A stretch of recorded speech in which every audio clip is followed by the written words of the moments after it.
Like everyone else, you were born into bondage. Born into a prison for your mind. Buckle your seatbelt, Dorothy, because Kansas is going bye-bye. You'll want to remember this moment as the last time you thought the flat earth was stupid.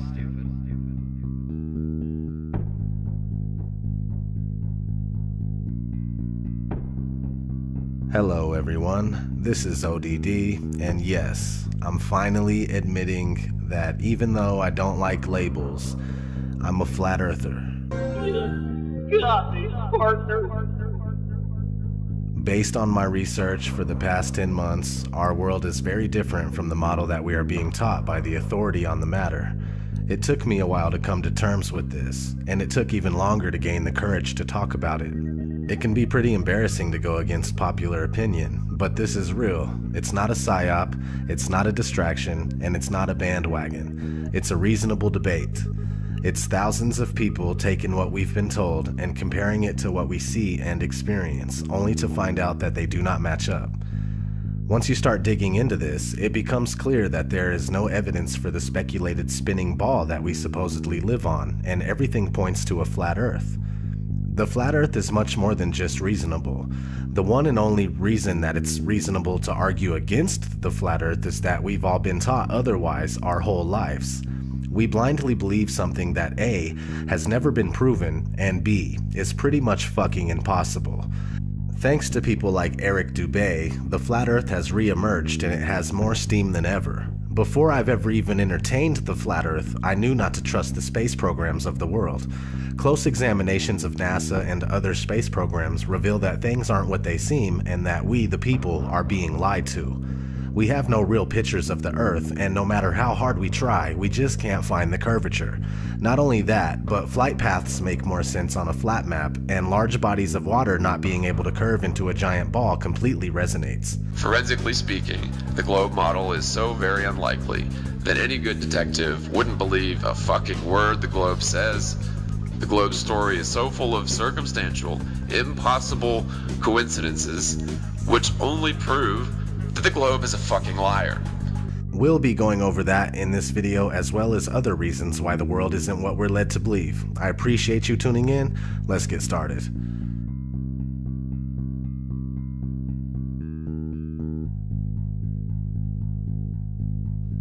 Our daily observations of the Earth are consistent with a flat and stationary surface. Most, if not all, ancient civilizations knew that the Earth was flat. The people of today would say that ancient cultures were ignorant and unaware, yet they accomplished great feats that we still can't accomplish to this day. The truth is that they had real knowledge, and some of us only have an education. But what is an education? Education is when you are told what to think and how to think. Those that are able to remember and regurgitate what they've been told on command are considered well educated. But there is a big difference between being educated and being intelligent. Just because you believe what you've been told doesn't make it true. In fact, the flat versus spherical Earth is a debate that has never really died.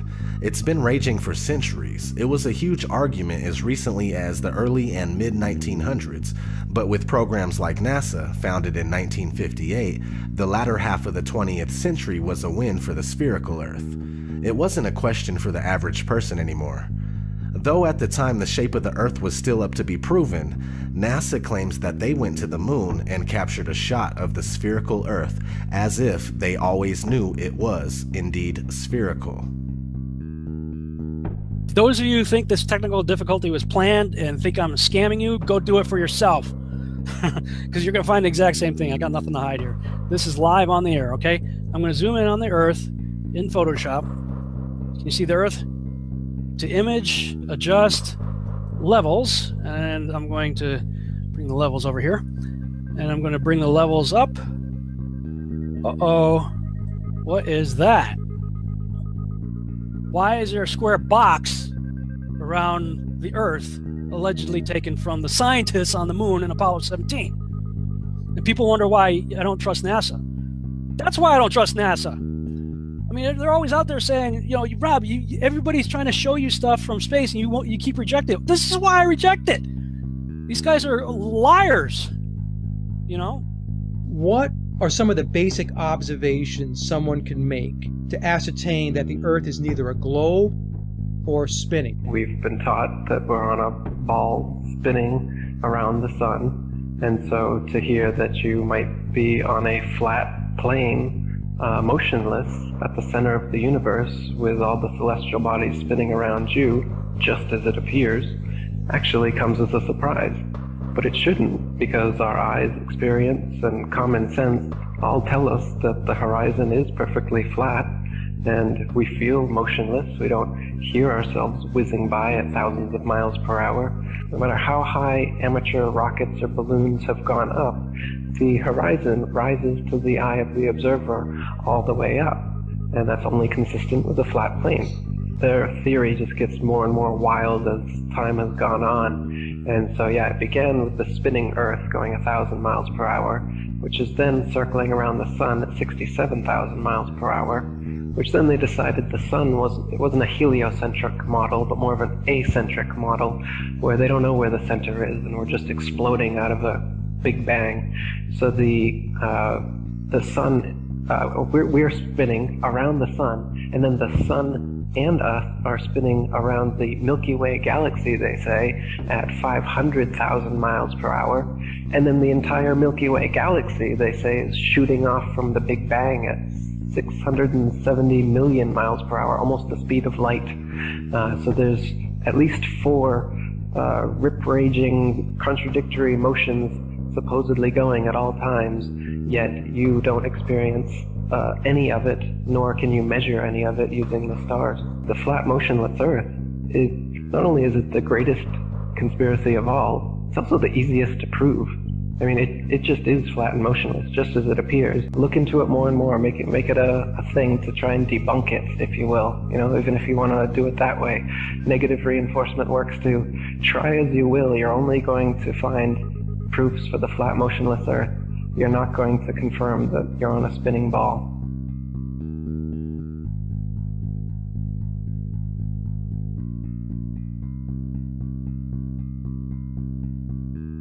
The curvature of the Earth eludes us. Either the Earth is much larger in circumference than we are told, or the curve just doesn't exist. People assume that there is a curve, but it's never really been proven beyond a reasonable doubt. Cameras with fisheye lenses, Hollywood movies, and NASA CGI are the closest we get to seeing curvature. The deception and the lies are just so pervasive, and they're just so deep that I swear it gives me a headache. The surface of water is always level. This is just natural physics. We know this, that water, if unobstructed and uncontained, will flow outwards, finding it the easiest course to maintain its own level, right?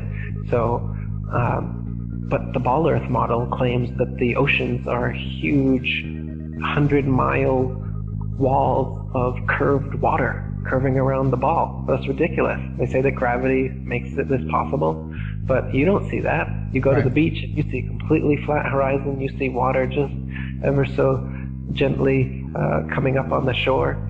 So there's the pretty blue marble that NASA claims we are living on, with circumference of 24,901 and 3959 radius.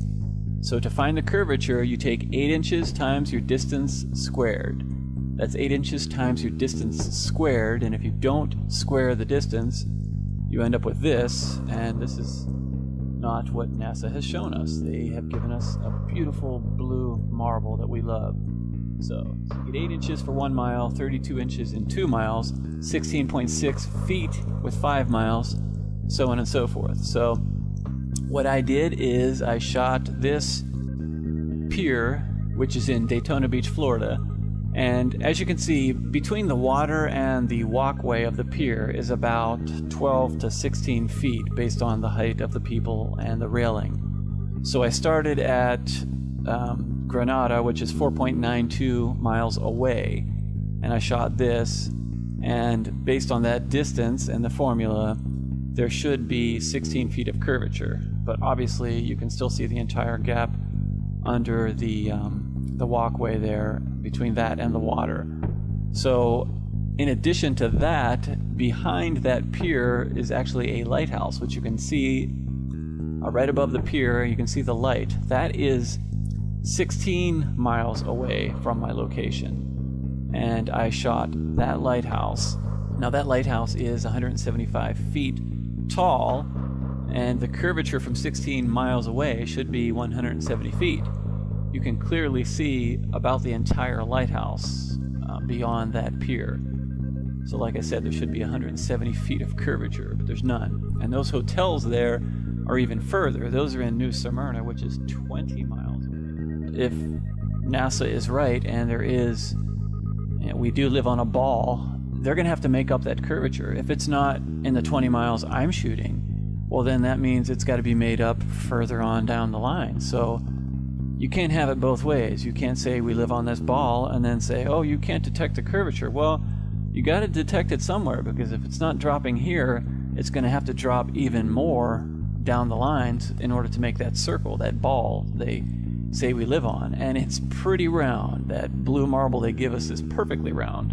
Lighthouses are one great example. The Isle of Wight Lighthouse in England, it's 180 feet high and can be seen up to 42 miles away, a distance at which modern astronomers say the light should fall 996 feet below the line of sight.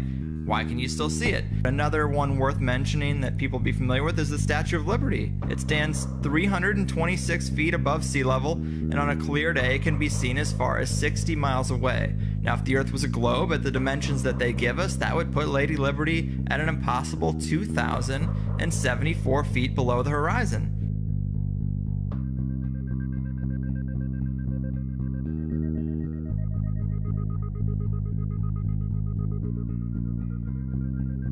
No, not one picture of the Earth. Imagine that. 2016, and we still don't have a picture of our home. Thousands of satellites supposedly orbiting the Earth. Why can't we get thousands of pictures? One shot with the whole Earth in it. Hell, we should have a channel on cable that shows the Earth rotating 24 hours a day, every day. Nope. Let's listen to NASA's very own Robert Simon talk about how we get our fake pictures of Earth. In 1972, we saw our home in a new way. Apollo 17 astronauts snapped this picture. It gave people the first look at their home planet as a single entity. Last week, scientists at NASA released this. The shot is compiled from data from NASA's VEERS instrument, which orbits the Earth about every 100 minutes, taking measurements of light coming off the planet. That can be translated into ribbons of imagery like this, and then into one of these. And this is just the latest in NASA's Earth from Space album, which may be one of the most mind-expanding collections of images in human history. Then in 2002, Blue Marble 2.0, NASA's Rob Simon made this. Simon's job is... It's primarily taking data and making pictures out of it. That's what this is, a composite of data sets from several different instruments translated into a picture. So we actually had to take clouds out. They stashed the clouds for later, went onto the ocean. That came from an instrument that measures phytoplankton in the sea. Where it was low, I colored it dark blue because they're low mostly in mid-oceans. And then where it's a little bit higher, it was like a little bit brighter green. Then add the clouds back in. There's a small problem with it because there's a very slight gap in between each orbit. So some of those are painted on. It is photoshopped, but it's has to be. Then there was another layer to sort of simulate the atmosphere. And then there's this little bright spot. It's called the specular highlight. So it's the reflection of sunlight off of water. Those are the pieces, but you can't just slap them all together. It just didn't look realistic. It looks kind of flat, or the clouds are sort of too see-through. So I just hit Command Z a lot. There's artistry to creating the world. What I imagine it to be. Unfortunately, I'm not an astronaut. I've never been to space. But I've looked at these images over and over again, trying to sort of get the essence of it. It is photoshopped, but it's has to be. It is photoshopped, but it's has to be. It is photoshopped, but it's has to be. It is photoshopped, but it's has to be. Excuse me, I'm allergic to bullshit. Not having one authentic picture of the Earth alone is a huge red flag. Christoph, let me ask you, Why do you think that Truman has never come close to discovering the true nature of his world until now? We accept the reality of the world with which we're presented. It's as simple as that.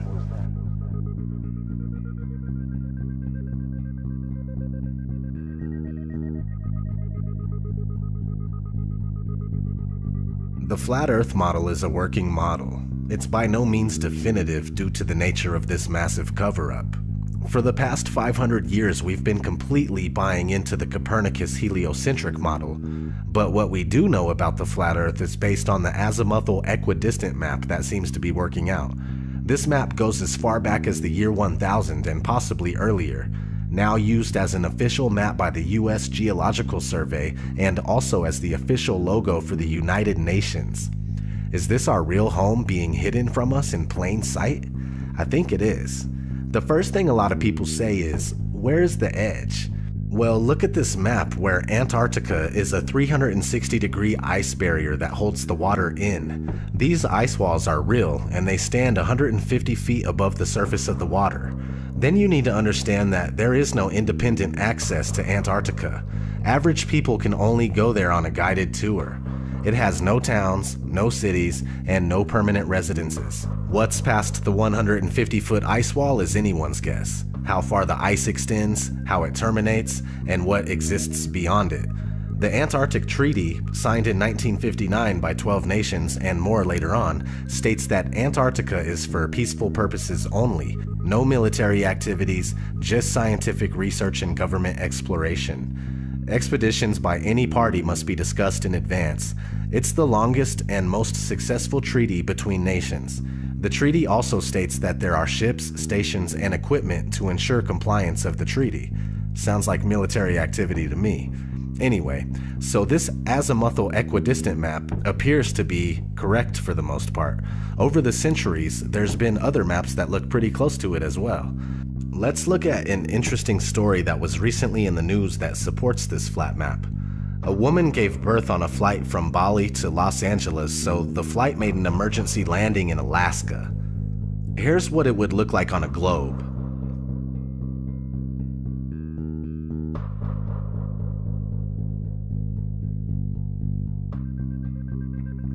Now, here's what it would look like on a flat Earth.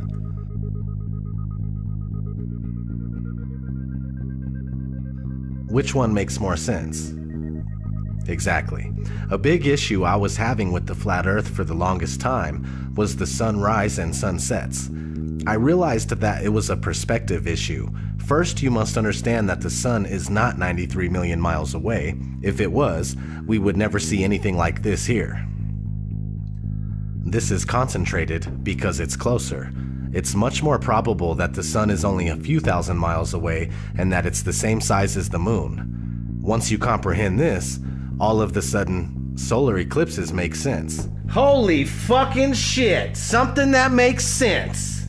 Okay, so the sun is close, which gives it the ability to spotlight the area that it's over, and when it leaves your view, due to perspective, it takes the light with it.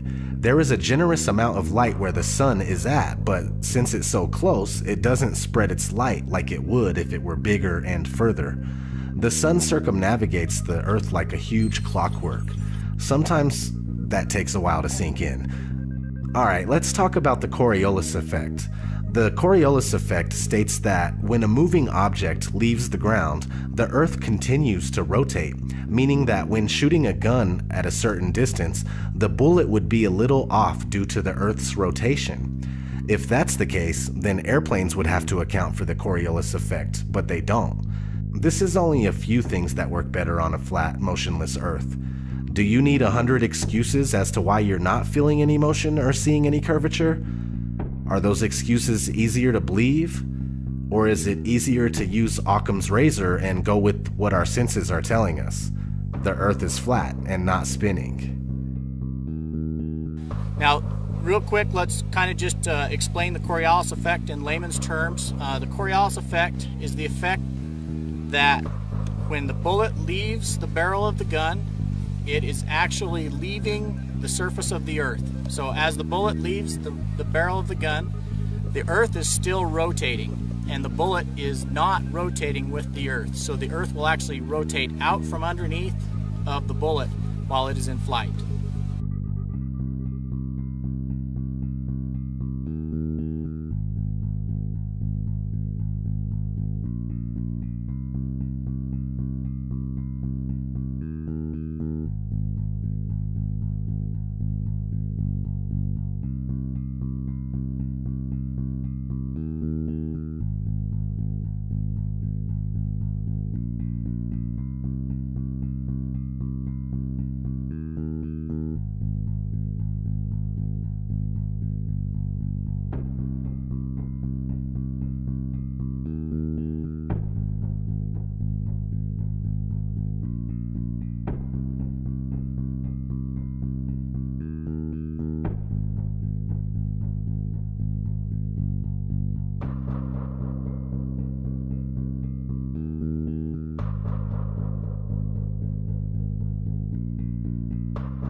This one is a touchy subject.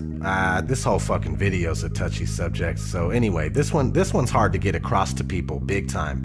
But outer space is up for debate.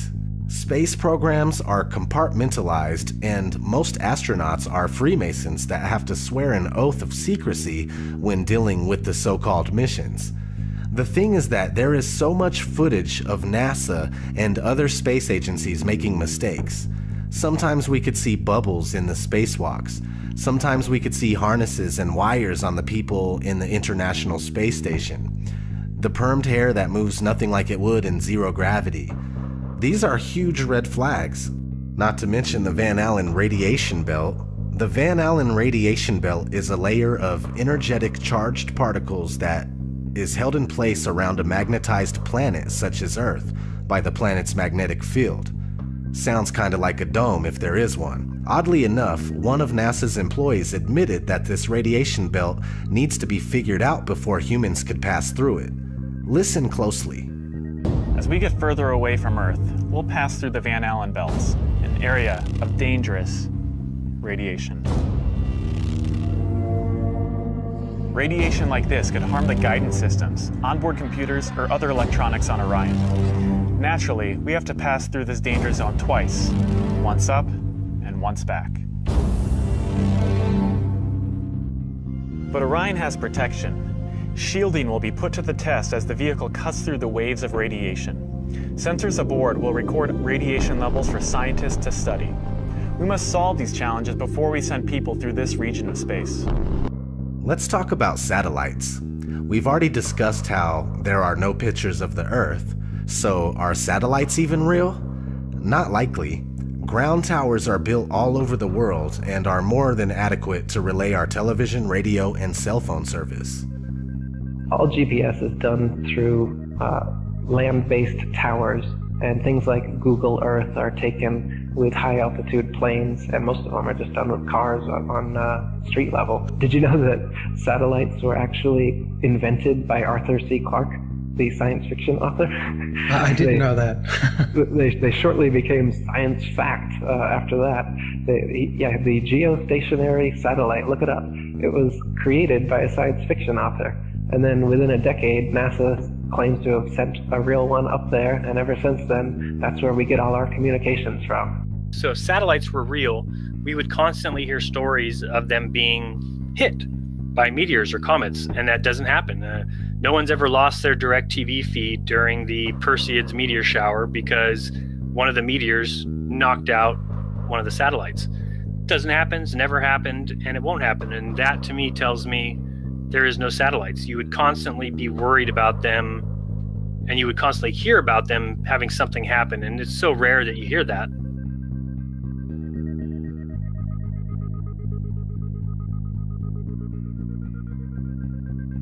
So you may or may not have heard the term cognitive dissonance. Cognitive dissonance is when new information challenges your beliefs and you just can't let go. It's just like that scene in The Matrix. No. I don't believe it. It's not possible. Stop. Let me out! Let me out! I want out! We have a rule. We never free a mind once it's reached a certain age. It's not easy going through this kind of deception and then realizing that your whole life was spent thinking and believing one thing when it's the opposite. Nobody wants to feel like they've been fooled, like they've been had. I'm a human just like you, and I never would have thought in my wildest dreams that I'd be on this kind of journey. This journey of realization and reckoning. This journey of putting everything I know to the side so I can absorb information that seems ridiculous, yet so sensible. It's time to say fuck it. It's not your fault that you were wrong. It's not your fault that you fell for a trick that the whole world also fell for. I'm right here with you. It's time to take down your mental barrier and recognize that we have a lot of work to do in order to find out what this place really is and why we're here. It's not to be slaves of the dollar. It's not to be slaves of the clock. Our reality is being manipulated and hidden from us. Please wake up and try to awaken those around you.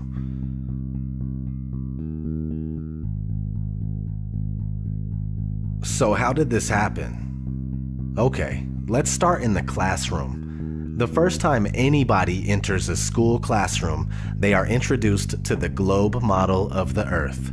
This three-dimensional scale model of the Earth that has never been proven was invented in the 1400s. Fast forward to 1927, a big-budget movie company called Universal Pictures came out with its movie intro, and guess what? The spinning ball Earth still hasn't been proven. This is 30 years before NASA was founded.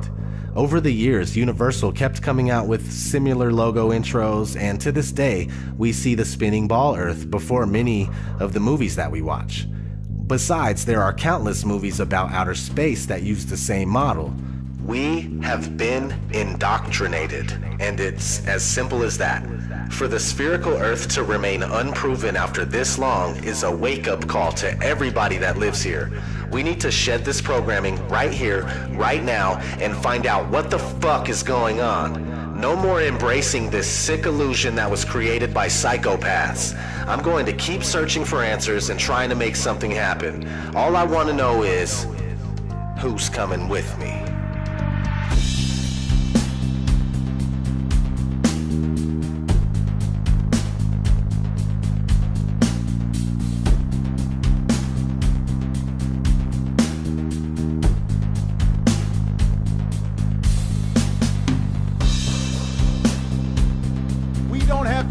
Meeting of the Flat Earth Society.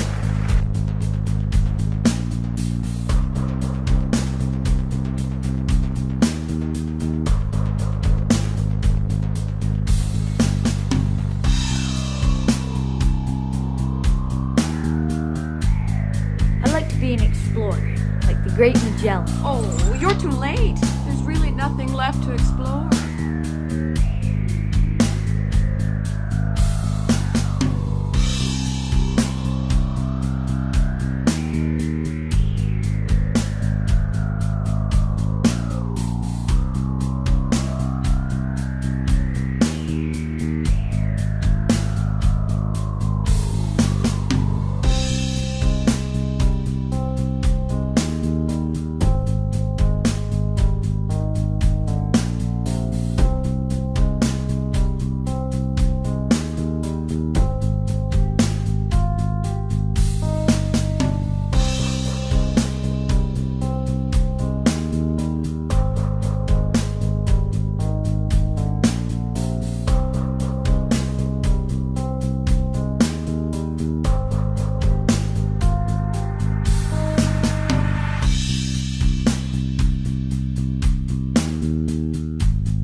Right before your surgery, I asked if you had packed your cell phone, and you said, which one?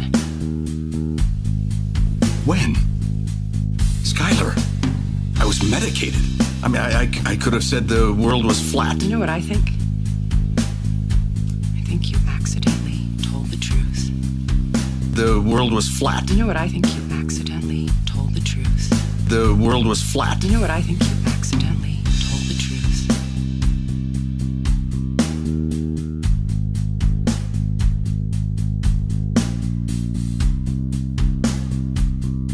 really the evidence shows me that it's flat and stationary. There is much more evidence based on just pure analysis that it's flat and stationary.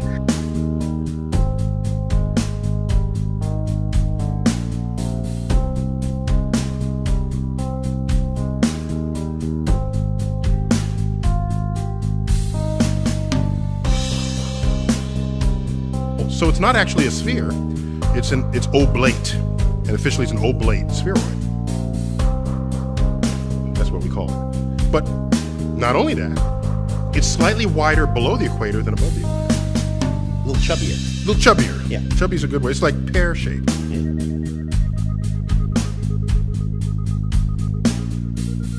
Really, we're in big trouble as far as lack of critical thinking and lack of free thinking. We really are in big trouble. We need to step it up as far as the awakening goes. You really need to put your thinking cap on, and you really need to start to look at these things and look at them with a critical eye and with a critical mind.